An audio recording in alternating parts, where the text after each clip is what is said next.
Hi friends, ഏതോ ജന്മകൽപ്പനയുടെ അടിപൊളി എപ്പിസോഡിലേക്ക് എല്ലാവർക്കും സ്വാഗതം. അങ്ങനെ അശ്വിനാണെങ്കിൽ വാതിലിങ്ങനെ തുറക്കാൻ വേണ്ടിയിട്ട് ശ്രമിക്കുകയാണേ. അപ്പോൾ ശ്രുതി ചെന്ന് പറയുന്നുണ്ട്, എന്തിനാ ഇങ്ങനെ വാതിൽ തല്ലിപ്പൊളിക്കാൻ ശ്രമിക്കുന്നത്? അവർ പുറത്തുനിന്ന് പൂട്ടിയിരിക്കുകയാണെന്ന് പറഞ്ഞിരുന്നല്ലോ. അപ്പോൾ അശ്വിൻ ചോദിക്കും, വാട്ട് ദ ഹെൽ? മൊബൈൽ രണ്ടും മോഹനങ്കളിൻ്റെ കയ്യിലാണ്. ഒരു മാച്ച് ബോക്സ് എങ്കിലും ഇവിടെ നിന്ന് കിട്ടുമോ എന്ന് ചോദിക്കുമ്പോൾ എന്ന് പറയട്ടോ ശ്രുതി. അപ്പോൾ അശ്വിൻ തന്നെ പോയിട്ട് തപ്പിയെടുക്കുകയാണ് കേട്ടോ. മാച്ച് ബോക്സ് കിട്ടിയ സന്തോഷത്തിൽ ശ്രുതിയുടെ അടുത്തേക്ക് ചെല്ലുമ്പോൾ, ഞാനൊരു മെഴുകുതിരി ഇവിടെ എവിടെയെങ്കിലും കിട്ടുമോ നോക്കട്ടെ എന്ന് പറഞ്ഞ് ശ്രുതി പോകുമ്പോഴേക്കും അശ്വിനെ തട്ടി ബെഡിലോട്ട് വീഴാണേ. കൂടെ അശ്വിനും വീഴുന്നുണ്ട്. അശ്വിൻ തീപ്പെട്ടി ഉരച്ച് കത്തിച്ച സമയത്താണ് കേട്ടോ വീഴുന്നത്. അപ്പോൾ തീ കത്തിക്കൊണ്ടിരിക്കുകയാണ്. ശ്രുതിയാണെങ്കിൽ ഇങ്ങനെ കണ്ണ് ചിമ്മി ഇരിക്കുകയാണ് കേട്ടോ. കണ്ണ് തുറന്നു നോക്കുമ്പോൾ അശ്വിൻ്റെ കയ്യിൽ ഇങ്ങനെ തീപ്പെട്ടി കത്തുന്നതായിരിക്കും കാണുക. അയ്യോ, തീ കൈ പൊള്ളും എന്ന് പറയുമ്പോഴേക്കും അശ്വിൻ ആ തീപ്പെട്ടിക്കൊള്ളി പുറത്തേക്ക് വലിച്ചെറിയാണ്. ആ സമയം അവിടെ എന്തോ ഒന്ന് കത്തി പിടിക്കുന്നുണ്ട്. അത് കാണുമ്പോഴേക്കും അശ്വിൻ വെള്ളം എടുക്കാനായിട്ട് വാഷ്റൂമിലേക്ക് ഓടുകയാണേ. അതേസമയം ശ്രുതി എണീറ്റിട്ട് അവിടെ ഉണ്ടായിരുന്ന ജഗ്ഗിലുള്ള വെള്ളം എടുത്തിട്ട് മൊത്തം പാർന്ന് തീ അണയ്ക്കാണ് കേട്ടോ. നീ എന്താ ഈ ചെയ്യുന്നത് എന്നും പറഞ്ഞ് അശ്വിൻ അങ്ങ് ചെല്ലും. അപ്പോഴേക്കും അശ്വിൻ്റെ കയ്യിലുണ്ടായിരുന്ന തീപ്പെട്ടി അങ്ങ് നനഞ്ഞു പോവാണേ. മാച്ച് ബോക്സ് നനഞ്ഞു, ഇനിയിപ്പോൾ ഒന്നും ചെയ്യാനില്ല എന്ന് പറഞ്ഞിട്ട് ഒരു സോഫയിൽ ഇരിക്കുന്നുണ്ട്. അപ്പോഴേക്കും നമ്മുടെ ശ്രുതി ചെന്ന് ജനൽ തുറന്നിടുക കേട്ടോ. എന്തായാലും റൂമിൽ വെളിച്ചമില്ല, കുറച്ച് കാറ്റെങ്കിലും കിട്ടിക്കോട്ടെ എന്നും പറഞ്ഞ് തുറന്നിടുമ്പോഴേക്കും കൊതുകൊക്കെ കയറി അശ്വിനെ കടിച്ചുകൊണ്ടിരിക്കുക കേട്ടോ. What the hell? നിന്നോടാരാ ഈ വിൻഡോ തുറന്നിടാൻ പറഞ്ഞത്? കൊതുകിന്റെ ശല്യം കണ്ടില്ലേ? അയ്യോ, കുറച്ച് വായു സഞ്ചാരെങ്കിലും കയറിക്കോട്ടെ എന്ന് കരുതി തുറന്നിട്ടതാ. കൊതുകിന്റെ ശല്യം തീർക്കാൻ എൻ്റെ കയ്യിലൊരു മാർഗമുണ്ട് എന്ന് പറഞ്ഞ് കൊതുക് തിരി കത്തിക്കാണ് കേട്ടോ. കൊതുക് തിരി അശ്വിന് അലർജിയാണ്. അത് നമ്മുടെ ശ്രുതിക്ക് അറിയില്ല കേട്ടോ. അപ്പോൾ ശ്രുതി പറയും, വല്ലാത്തൊരു മധുവിത് തന്നെ. ഡാമിറ്റ്, ഓരോന്നും ഉണ്ടാക്കി വെച്ച് ഓരോന്നിന് കൂട്ടു നിന്നിട്ട് ബാക്കിയുള്ളവരെ അനുഭവിച്ചാൽ മതിയല്ലോ. ഞാൻ കിടക്കാൻ പോവാ എന്ന് പറഞ്ഞിട്ട് അശ്വിൻ ബെഡിലേക്ക് പോകുമ്പോഴേ അവിടെ നിന്ന് പറയുന്നുണ്ട്, ഡാമിറ്റ്, ഇത് അപ്പടി നനഞ്ഞിരിക്കുകയാണല്ലോ. നീ കണ്ടിടത്തൊക്കെ വെള്ളം കോരി ഒഴിച്ചോ. ഇനി എവിടെ കിടക്കും എന്ന് പറഞ്ഞിട്ട് ഒരു സോഫയിൽ പോയി കിടക്കുകയാണ് കേട്ടോ. ഇത് കേൾക്കുമ്പോൾ ശ്രുതി വന്ന് തൊട്ട് നോക്കുകയാണ് കേട്ടോ ബെഡ്. അശ്വോ, ഇതാകെ നനഞ്ഞിരിക്കുകയാണല്ലോ എന്ന് പറഞ്ഞ് അശ്വിനെ നോക്കുമ്പോൾ അശ്വിൻ അവിടെ കിടക്കുന്നതായിരിക്കും കേട്ടോ കാണുക. അപ്പോഴേക്കും അവിടെ പോയി കിടന്നോ, ഇത് ശരിയാവില്ലല്ലോ എന്ന് പറഞ്ഞിട്ട് ശ്രുതിയും ഈ സൈഡിൽ കിടക്കുകയാണേ. അപ്പൊ അശ്വിൻ എണീറ്റ് നോക്കുമ്പോൾ, അതെ, ഞാനിവിടെ കിടന്നോളാം, നിങ്ങൾ ദാ ആ സൈഡിൽ കിടന്നോ. ഞാനും ആകെ ക്ഷീണിച്ചിരിക്കുക, പിന്നെ നിലത്ത് കിടക്കാന്ന് വെച്ചാ അവിടെ ആകെ നനഞ്ഞിരിക്കല്ലേ എന്നൊക്കെ ഇങ്ങനെ ശ്രുതിയുടെ സംസാരം കേൾക്കുമ്പോൾ അവിടെ കിടക്കാൻ സമ്മതിക്കാൻ കേട്ടോ. അശ്വിനാണെങ്കിൽ അവിടെ കിടന്നിട്ടൊന്നും ഉറക്കം വരുന്നില്ല. കുറെ നേരം അങ്ങോട്ടും ഇങ്ങോട്ടൊക്കെ തിരിഞ്ഞു കിടന്നു നോക്കും, പക്ഷെ ഉറക്കം വരുന്നില്ല. അങ്ങനെ എണീറ്റിരിക്കുന്ന സമയത്ത് ശ്രുതി ഉറങ്ങി ആ സോഫയിൽ നിന്ന് താഴോട്ട് വീഴാൻ. അപ്പോഴേക്കും അശ്വിൻ അവിടെ ചെന്നിരുന്ന് ശ്രുതി അശ്വിൻ്റെ മടിയിലേക്കായിരിക്കും കേട്ടോ വീഴുക. അങ്ങനെ നേരം വെളുക്കുന്നത് വരെ അശ്വിൻ്റെ മടിയിൽ ശ്രുതിയും അശ്വിനാണെങ്കിൽ ഇരുന്ന് ഉറങ്ങുകയാണ് കേട്ടോ. രാവിലെ എണീക്കുമ്പോൾ അശ്വിൻ്റെ കൈ ആകെ വേദനിച്ചിട്ടുണ്ടാവും. ശ്രുതിയുടെ തല ഇങ്ങനെ പൊക്കിക്കൊണ്ടിരിക്കുന്ന സമയത്ത് ശ്രുതി അങ്ങ് എണീക്കുകയാണേ. എന്താ നിങ്ങളിങ്ങനെ നോക്കുന്നത്? ഞാനൊരു തെറ്റും ചെയ്തില്ല, നിങ്ങളാ എൻ്റെ അടുത്ത് വന്ന് കിടന്നത്.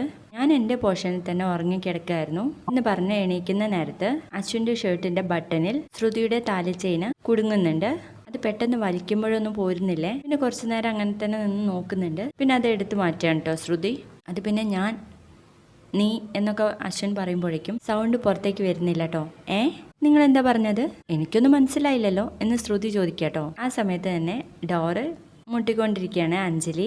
അങ്ങനെ ശ്രുതി പോയി തുറന്നു കൊടുക്കുമ്പോഴേക്കും അഞ്ജലി ആയിരിക്കും ബെഡ് കോഫിയുമായിട്ട് വന്നതാണ്. ആ സമയത്താണെങ്കിൽ അശ്വിൻ പോയിട്ട് വാഷ്റൂമിൽ പോയി ഭയങ്കര ചുമയാണ് കേട്ടോ. എന്താ ശ്രുതി, ഉറക്കൊക്കെ സുഖമായിരുന്നില്ലേ? ശ്രുതി ഇങ്ങനെ തല ആട്ടിക്കൊണ്ടിരിക്കുകയാണ്, ഒന്നും മിണ്ടുന്നില്ല കേട്ടോ. കുഞ്ഞനെവിടെ എന്ന് ചോദിക്കുമ്പോഴേക്കും അശ്വിൻ അങ്ങ് വരുന്നുണ്ട്. അശ്വിൻ ഇങ്ങനെ പറയാൻ ശ്രമിക്കുമ്പോഴും ഒച്ച വരുന്നില്ല.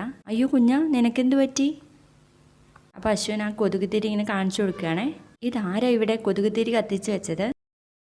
കുഞ്ഞനത് അലർജിയാണെന്ന് അറിയില്ലേ? അതിന്റെ പുക ശ്വസിച്ചാൽ കുഞ്ഞന്റെ സൗണ്ട് പോകും.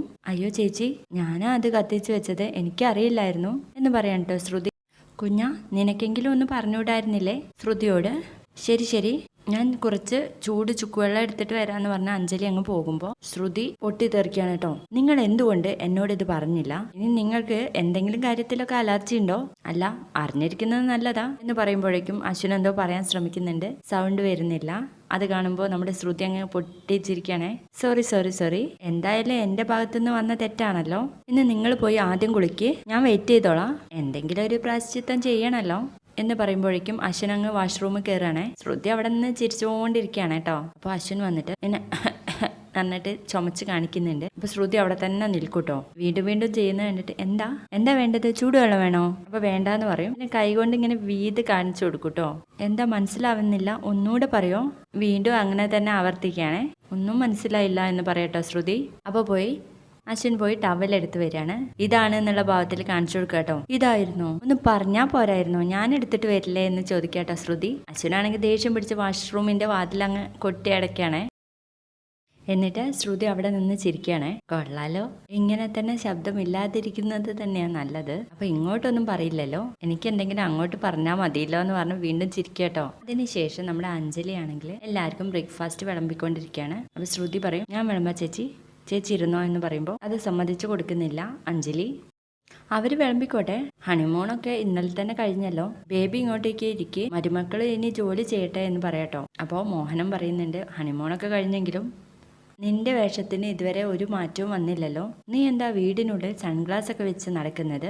ഈ ഗ്ലാസ് എനിക്ക് നന്നായിട്ട് ചേരുന്നുണ്ട് അല്ലേ എനിക്ക് ബേബി എന്ന് ചോദിക്കുമ്പോൾ എനിക്ക് ചിരിച്ചുകൊണ്ട് ഇറ്റ്സ് അമേസിങ് എന്ന് പറയാട്ടോ. അതാണ് വിവരമുള്ളവർക്ക് മനസ്സിലാവെന്ന് പറഞ്ഞ് അത് വീണ്ടും എടുത്തു വെക്കാണ് കേട്ടോ മനോരമ. അതിനുശേഷം അശ്വിന് സുഖമില്ലാത്തതിന് അവിടെ മുത്തശ്ശി പറയുന്നുണ്ട് കഷായം കൊടുക്കാം. അത് വേണ്ട, കുറച്ചു നേരം ഗാർഗിൾ ചെയ്താൽ മതി എന്ന് പറയട്ടോ അഞ്ജലി. ഇതൊക്കെ കേട്ടിട്ട് നമ്മുടെ അശ്വിനാണെങ്കിൽ വാട്ട് ദ ഹെൽ എന്ന് സൗണ്ട് ഇല്ലാത്ത ആ ഒരു ഇതിൽ പറയുന്നുണ്ട്. എന്താ കുഞ്ഞാ, എന്താ നീ പറഞ്ഞത്?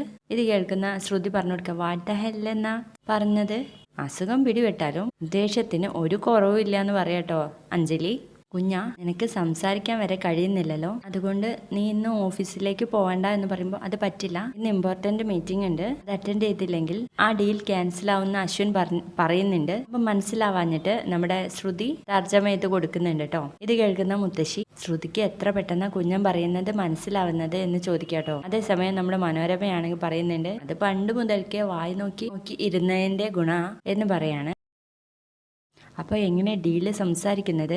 അപ്പോൾ അശ്വിൻ പറയും എഴുതി കൊടുക്കും. ഇത് കാണുന്ന അഞ്ജലിക്ക് ഒരു ഐഡിയ തോന്നാണ് കേട്ടോ. കുഞ്ഞൻ പറയുന്നതൊക്കെ ശ്രുതിക്ക് മനസ്സിലാവുന്നുണ്ടല്ലോ, അപ്പോൾ കുഞ്ഞന്റെ ഓഫീസിലേക്ക് ഇന്ന് ശ്രുതി കൂടെ പോകണമെന്ന്. അപ്പോൾ ശ്രുതിയെ ഇങ്ങനെ അശ്വിൻ നോക്കിയിരിക്കുന്ന ഒരു ഭാഗത്തോടെ ഇന്നത്തെ എപ്പിസോഡ് അവസാനിക്കുകയാണ്. വീഡിയോ ഇഷ്ടപ്പെട്ട ഒന്ന് ലൈക്ക് ചെയ്തേക്കുക, സബ്സ്ക്രൈബ് ചെയ്തേക്കുക. Thank you.